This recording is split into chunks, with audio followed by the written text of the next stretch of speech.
"You're too dumb to even check the property records," Marcus said with a smirk, tossing his keys on the kitchen counter with a loud clink. "Amanda and I have owned this house for weeks. Pack your stuff, you're out." I stood at the sink, calmly washing dishes while my husband of 12 years bragged about giving our family home to himself and his 26-year-old girlfriend. The same house we bought 5 years ago, with my inheritance.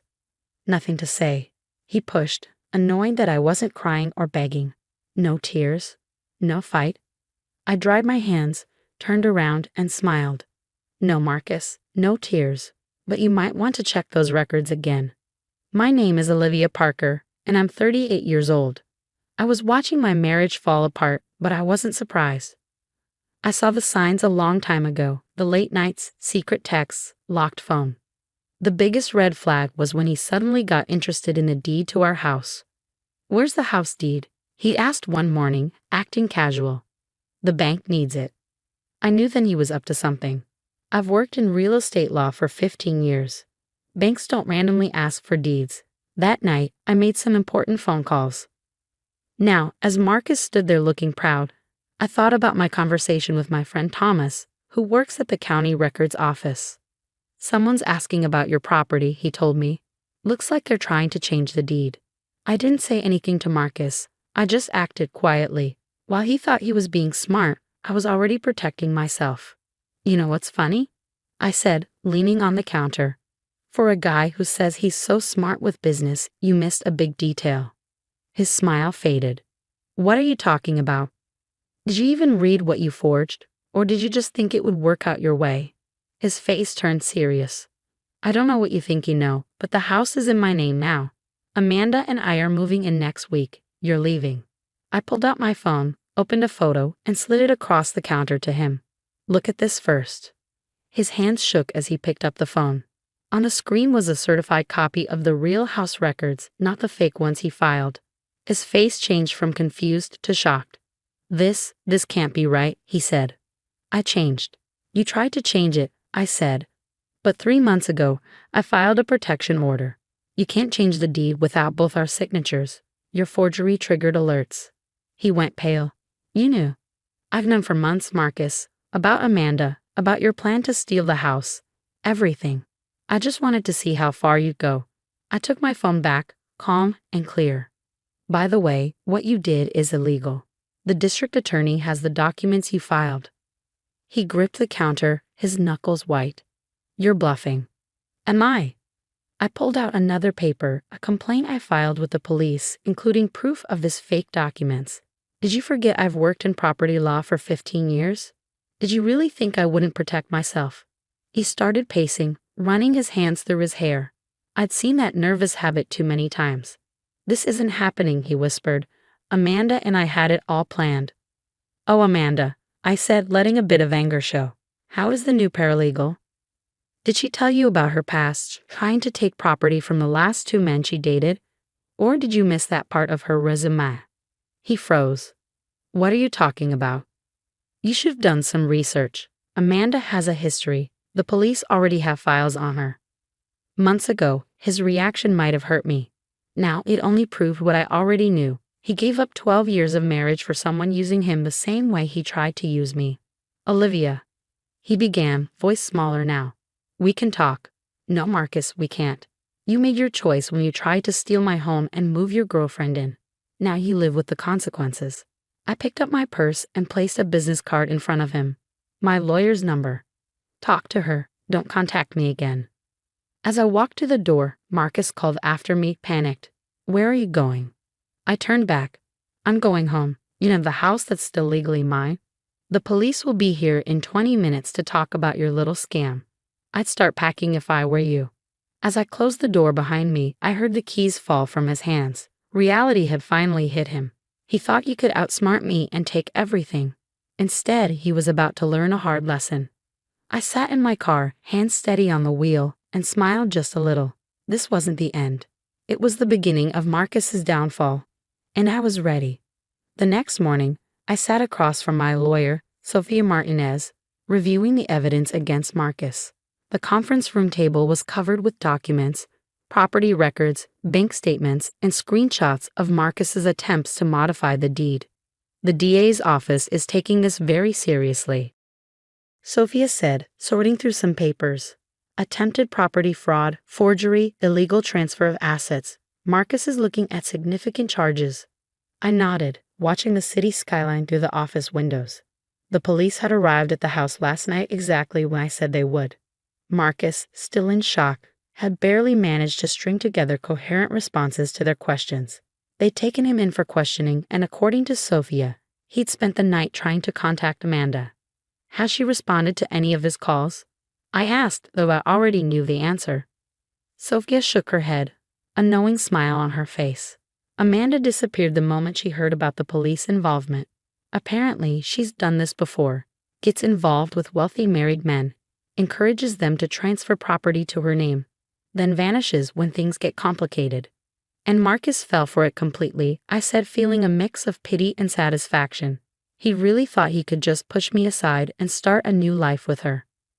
My phone buzzed. Another message from Marcus's sister, Emma. Unlike the rest of his family, who'd immediately taken his side, Emma had reached out to offer support.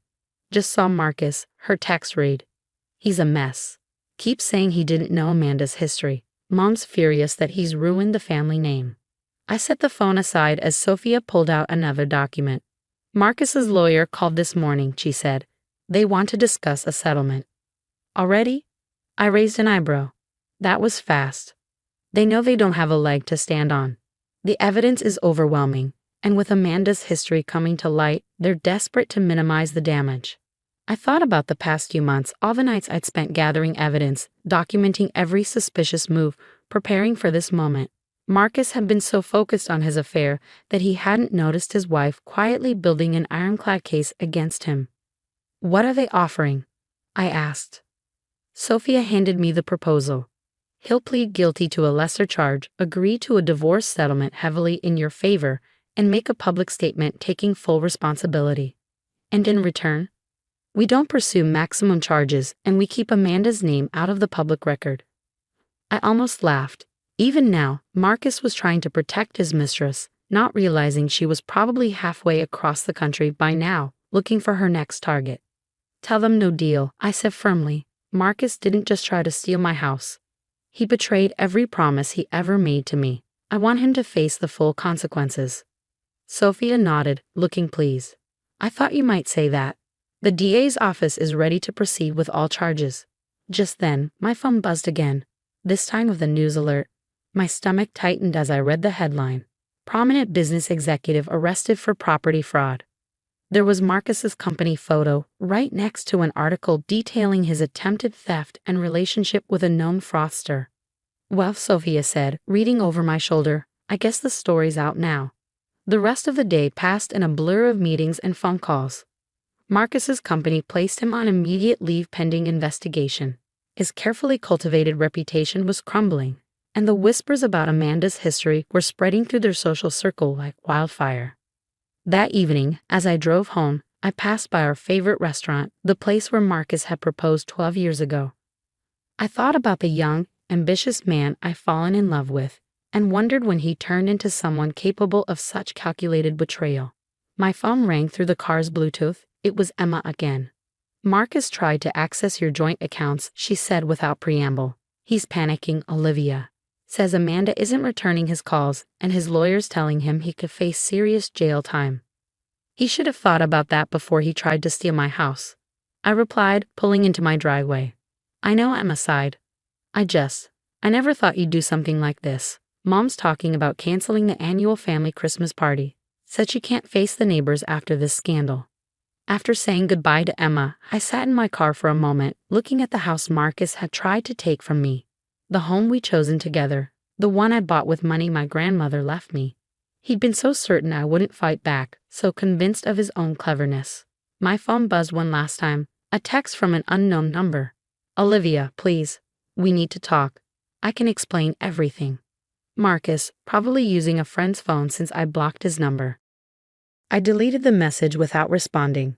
There would be plenty of time for talking in court, where Marcus would have to explain his actions not just to me, but to a judge.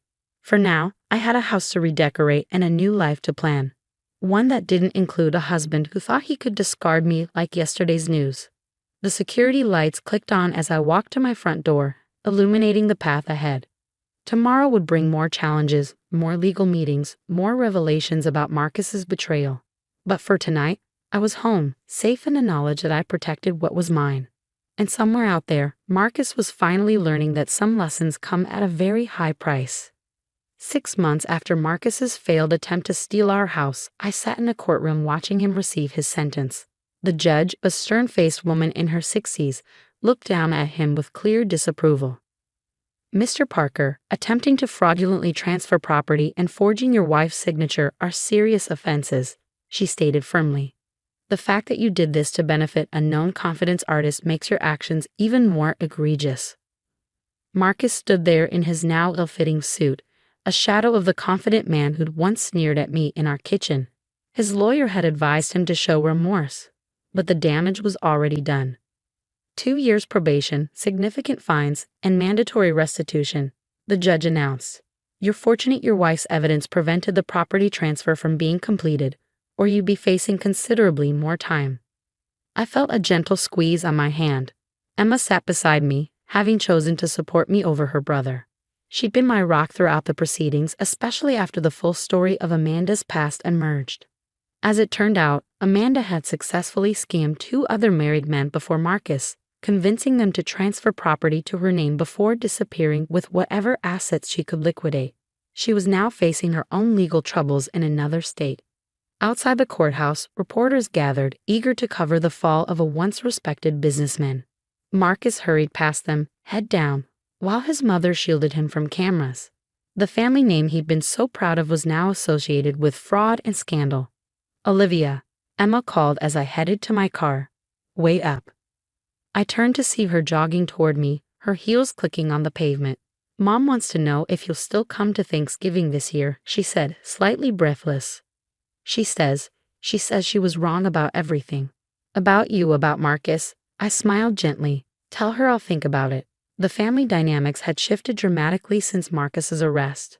His mother, who'd once treated me with thinly veiled disdain, now couldn't stop praising my strength and dignity to anyone who would listen. That evening, I hosted a small dinner party at my house, decorated exactly as I wanted it now. Sophia, my lawyer, raised her glass in a toast. "To new beginnings," she said, "and to women who don't let anyone push them around." As we chatted and laughed, my phone lit up with a text from an unknown number. "Marcus, using yet another borrowed phone. I lost everything because of you."